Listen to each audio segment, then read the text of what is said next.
네, 이렇게 3기 신도시 지정 후 해당 지역은 물론 인근 지역 주민들도 술렁술렁합니다. 이번 3기 신도시 선정, 도시계획 측면에서 어떻게 바라봐야 할지 전현매 기자와 조금 더 이야기 나눠보겠습니다. 네, 전현매 기자. 조금 전에 저희가 리포트로도 확인을 했지만 이 3기 신도시로 지정된 인천 계양이나 또 부천 대장동 같은 경우에는 이 부동산 호재 분위기고 또 그렇다 보니까 상대적으로 지역 경쟁력이 떨어지고 있다고 판단되고 있는 이 김포와 같은 1, 2기 신도시에서는 주민들이 크게 반발을 하고 있는 거죠. 맞습니다. 지금 3기 신도시를 반대하는 주민들은 이 수도권 서남부 지역에만 해도 5개의 신도시가 집중돼 있다면서 계속 인근에 새로운 대단지가 들어서면 입지 경쟁력에서 밀릴 수밖에 없다. 이렇게 호소하고 있는 겁니다.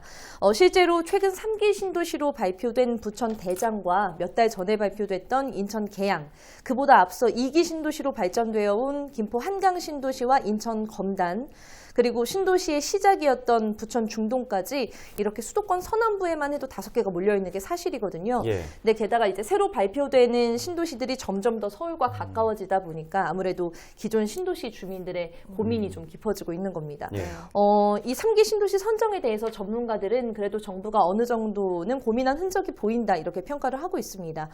지금 부동산 관련 세금이나 뭐 대출 등의 규제를 강화하면서 수요 억제 정책을 펼치고 있는 상황에서 뭐 공급도 어느 정도는 늘려줘야 하는 것 아니냐 이런 요구가 계속 나오고 있단 말이죠. 그러면 그 장소를 찾아야 하는데 현재 수도권 부동산 가격이 굉장히 과열되어 있는 상황에서 적정한 가격으로 토지를 확보할 수 있는 그 후보군이 일단 많지 않았을 것이고 예. 그래서 이제 부천 대장 등이 대상지가 될 수밖에 없었을 것이다 이렇게 분석을 했습니다. 네. 국토부의 이번 목표가 수도권 집값을 잡겠다였기 때문에 일단 공급을 늘리는 데 초점을 뒀다는 거죠. 네, 그렇군요.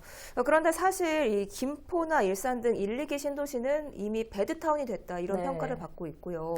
이 부천 같은 경우에는 지금도 주거단지가 적은 건 아니고 네. 이번 대장 신도시 2만 호를 포함해서 5년 안에 4만 호가 들어설 예정이라고 하는데 네. 이 배드타운 우려가 안 나올 수가 없겠어요. 맞습니다. 이에 대해서도 전문가 의견이 다양한데요. 일단 부천은 서울과 인천 사이에 위치하고 있기 때문에 사실 뭐 제대로 된 일자리가 형성되기가 쉽지 않은 구조다. 이런 상황에 주거만 더 늘어나면 이 모습이 악화되지 않겠냐는 분석이 나오고는 있습니다.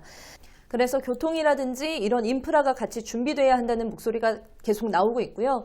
정부도 이번 대장 신도시에 SBRT라든지 또 경명대로 신설 같은 계획을 내놓긴 했습니다. 근데 사실 부천 중동 같은 1기 신도시 또 2기 신도시를 개발할 때만 해도 이런 기반 시설에 대한 이해를 가지고 도시개발로 접근하는 게 부족했다고 합니다. 그래서 현재 인프라가 부족한 또 시설들이 낙후된 이런 도시 분위기가 만들어졌다는 거죠. 그래서 부천 같은 경우에는 주거단지보다 사실 뭐 이런 인프라 구축이 우선이다 이렇게 주장하는 전문가들도 있고요. 예. 일각에서는 이미 조성된 신도시 안에는 이제 인프라를 추가로 넣는 게 한계가 있다. 그렇다 보니까 그곳에 주거단지가 새로 조성된다고 해도 경쟁력이 떨어질 수 있다. 그래서 3기 신도시 이렇게 새로 신도시가 지어지면 관심이 쏠릴 수밖에 없다는 의견을 내놓고 있습니다.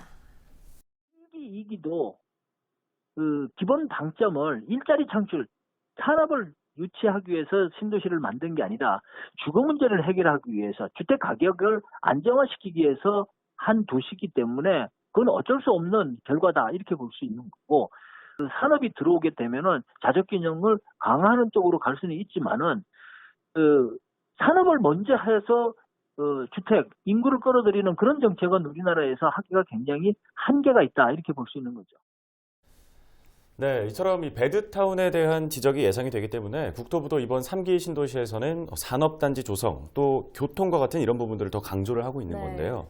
국토부가 23일 수도권 서북부 광역교통망을 보완하겠다 이렇게 또 발표를 했네요. 맞습니다. 이제 기존 신도시 주민들의 반발을 의식했는지 이 보완 구성안을 내놨는데요. 우선 인천 2호선 지하철을 검단과 김포를 거쳐서 이제 일산까지 연장되게 하겠다 이렇게 밝혔고요. 예. 동서 방향 노선들을 이제 남북으로 이어서 수도권 서쪽의 교통을 개선하겠다는 것으로 보입니다.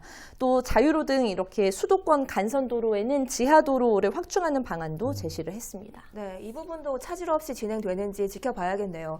원래 하던 얘기로 돌아가 보면 국토부는 3기 신도시를 자족도시로 만들겠다 이렇게 발표를 네. 한 상황인데 그랬더니 또 산업단지 조성은 계획대로 되겠느냐 이런 말도 나오고 있고요.